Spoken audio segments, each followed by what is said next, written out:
Hey everyone, RemanX here. We got a brand new in our Versus series. This is going to be the Marauders versus X Factor. Now that we've got the 4-member squad, we're going to talk about what we think are going to work in war. And believe it or not, I think it's a lot more plug and play than you think it is.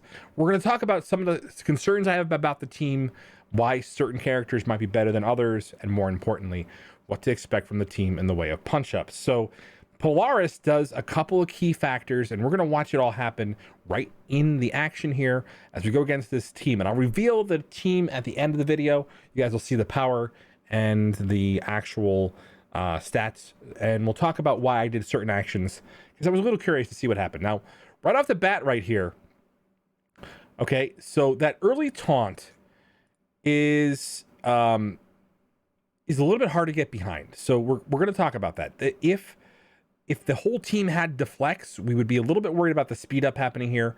But take a look at this, the mind control and long shot target Shatterstar, and that was almost the end of that. So the concern was if that was, Polaris, if it was someone else, what would have happened there? So there's a little bit of element of ruin against this team. I got a little bit lucky that it was two of my larger members of the team.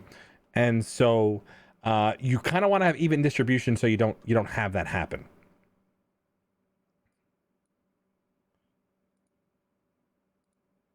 And there it is. So interestingly enough, when he was mind controlled, he scored a critical hit and gave the team barrier. So interestingly enough, even though he crit on the team, he also gave them barrier. That might come into play a little bit later on over here. So watch. All right. Next part about this is we're going to be realistically is going to be, so biggest problem we're going to have, we're going to get defense down, and we're going to try to get that taunt off down the road here. So the dupes will steal a buff and clear it, including taunt. They won't transfer it. They won't transfer the taunt obviously to the multiple man, but they'll clear it. So you've got the dupes here have a job here. They got to get defense up, and it got resisted. And yeah, so there you'll see we just didn't get that extra action in. And so that was a bit of a problem. So we couldn't get the ability block on Emma. So we'll clear all that. And what happens is we wind up a little bit out of sync. And this is why some other characters that people are proposing probably work a little bit better. You get some earlier attacks. You get to clear some deflects if they have deflects. I think this is going to be one of those teams where you're going to be able to theory craft it. Just watch. So on this team, one of the cool things that'll happen is he's very, very likely, unless the dupes died, that Sinister will actually clone a dupe. So very, very likely that'll clone a dupe. Obviously, defense up. We wanted to see. I forgot I didn't have my armory up. This was a significant punch up. Obviously, something you want to take a look at. And so with all these immunities here, with the regens, so we'll talk about this, right? So one of the questions people ask me is, hey, why not skirmisher on her? What if to clear things like immunity? Well, the reason why we're sticking with Raider is you want it to crit on multiple targets because you want to get all these marks on the targets to get extra damage. And maybe a striker down the road will make sense. I would be surprised if a 5th, 6th, or 7th character came out and they didn't take advantage of the striker portion of this. However, looking at this specifically, if she was a skirmisher, remember, she's going to flip those debuffs first, and then the ISO effect would take place afterwards. So even if you were able to clear that, the bleeds wouldn't stick. You'd just be able to clear the regens. That might be a strategy, but especially not against Emma Frost with her amazing focus, even with the bonus focus and offense up. I just didn't think it was worth the try. And we wanted to test the capability of the team.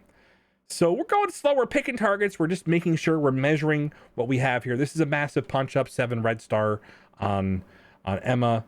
7 red star on Strife. Yeah, take a look. You'll see. So we're clearing those debuffs, including immunity, and we're getting them all on our squad over here. So even though all these taunts are in this area, we'll be able to take advantage of it. So we're starting to clear buffs as we go. Still defense up. We'll get some of those bleeds out. And the summon did relatively nothing except die. We're still at the point where we don't have the option yet. So there was that taunt clear. We don't have the option yet to really take advantage of any type of regenerates. However, we will soon. That is a mighty large Mr. Sinister right there. So that could be a problem. Still, right here, the immunity, we're not going to get those bleeds. We didn't pull them all together. So interestingly enough, even with those clears, you're still watching them not do a lot of damage. They're just, the barriers are in full effect here, and that's the big difference. Now, okay, you'll see that the time has come. Looks like this is a fight that you would normally lose. If you ever fought the Marauders and you had this happen, this was a fight you probably lost. All those regens, defense up, offense up, stacks of regens galore. You're probably, out of the picture here. Well, not with X Factor. That's not true. So she flips those bleeds, adds disrupt. So we're able to get past the taunt even when we start dropping characters 50%. He can transfer the ability block into Emma Frost. Again, that doesn't have to happen. We're still going to prioritize her here as I'm, celebrating Half-Sen's victory with the 6 red star Polaris. And we're going to move on down the list here. And so priority-wise, still with the deflex. The only thing that's not in our favor right now is the time, but mainly because we measured this team up. And yeah, so this looks like we're about to wrap it up here. And these clones are just grabbing all those buffs. You're looking at the bleeds. You can just see how much those were flipped and controlled. And the last character we take out, which is not even close to the normal kill order, is Strife. Obviously, in closer matchups, you're probably going to focus Strife down pretty quickly and not have to worry about that. That being said, we'll take a look at the team power here. So real quickly, we're going to showcase the actual power of the team that we're facing, because I didn't showcase it at the end. You'll take a look at it. And really quickly, guys, that is a 250k punch up, and I probably could have punched up a lot more. All right, big difference here. A lot of different options. Obviously, this is tons of potential for this team. I think the sky's the limit. Obviously, 3 G15s against a squad of G15s on his side, and just a ton of promise for the road for this team going forward. We're going to take a look at this. We were talking about it, and I wanted to say that Mum is a very interesting character. Mum, multiple man, we're calling him. And I think you have to take a look at what he really offers the team. I actually am using him a ton in my Protector challenge. Remember, I'm going to showcase this team's T4s because I just want to get through this and kind of show you guys. I haven't really invested a ton of T4s in the team yet. I put a lot in Longshot. I did upgrade him to 6 red because he is the featured member of the squad. He's your high damage dealer, and he's going to help erase targets. They actually got a buff more recently with the most recent patch with their AoE abilities. We're able to build up and defense down, and so have a lot of enhancements in that regard.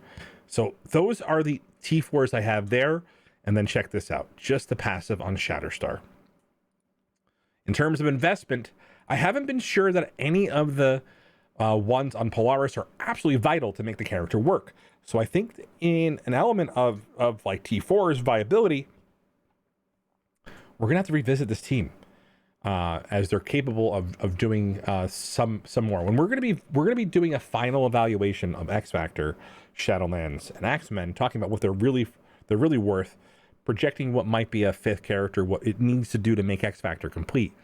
But I'm gonna be honest, I'm really concerned about her being locked behind the upcoming strike pass, and the main reason is she isn't the same level of character that Silver Surfer is. She isn't changing the game on her own, at least not that I've uncovered. I mean, she's got some really good abilities. Being able to do this is like the disrupted and flip regeneration to bleed is literally the key to taking on Black Order. being able to do that, especially with the 100,000% focus with multiple man.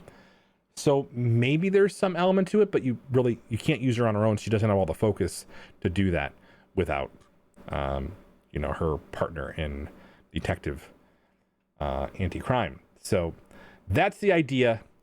I don't have a significant amount because I don't think we need them yet. And we're going to start investing as we start punching up more and more and uncovering some of the larger teams in the game.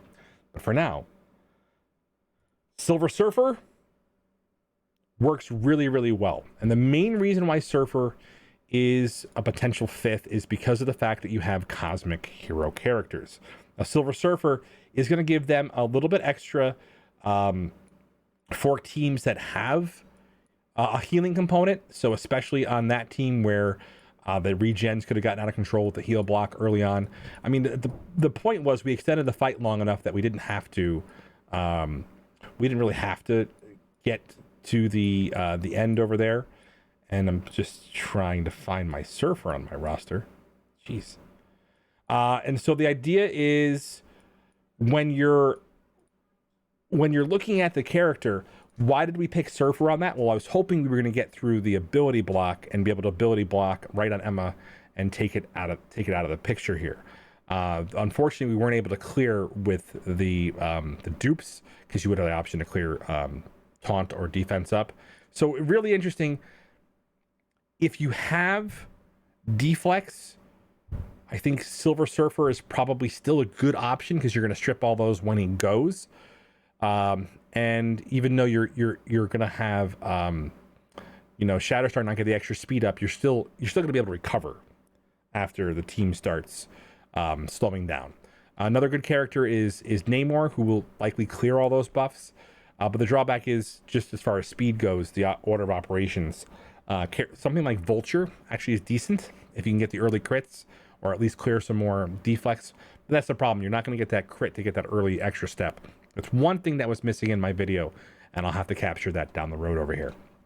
But I know you've heard some amazing punch-ups, and so the answer to that is probably Zemo. And Zemo's going to clear all those deflex, or at least enough to get the early lead. Even if he doesn't crit, he's at least clearing those deflex so that the dad bros can start their early crit assault and help you get the early edge and speed, and will probably control it a lot better. More importantly, if you clear, you'll be able to ability block certain characters in that aspect. But it really depends on your roster. If you don't have Silver Surfer, there's some flexibility with that. Surfer, obviously, like I said, is going to get that bonus from the power cosmic, okay? And so the bonus focus for the allies is going to be important for the teams, especially if you're not taking them all the way to 14.